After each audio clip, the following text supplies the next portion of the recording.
आता बातमी पंढरपूरमधून. पंढरपूरमध्ये सुट्ट्या पैशांचा तुटवडा निर्माण झालाय. सुटे पैसे व्यापाऱ्यांना उपलब्ध करून द्यावेत अशी मागणी व्यापारी महासंघाच्या वतीने करण्यात आली आहे.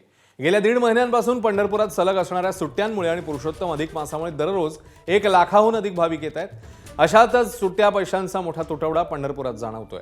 याच पार्श्वभूमीवर पंढरपूर व्यापारी महासंघाच्या वतीने भारतीय स्टेट बँकेला 1 कोटी रुपयांचे 10 रुपये, 20 रुपये आणि 50 रुपयांचे सुट्टे व्यापाऱ्यांना उपलब्ध करून द्यावेत अशी मागणी करण्यात आली. याबाबतचं व्यापाऱ्यांनी एक निवेदन देखील स्टेट बँकेमध्ये दिलेलं आहे. तरी आश्रय दीक्षित साहेब यांना आम्ही निवेदन दिले की आषाढी यात्रा तोंडावर आहे, अधिक महिना चालू आहे, तर ही सुट्टे पैसे आणि 10 रुपये, 20 रुपये, 50 रुपये नोटा सुमारे 1 कोटी रुपयाच्या उपलब्ध करून द्याव्यात शहरवासियांना, शहर व्यापाऱ्यांना.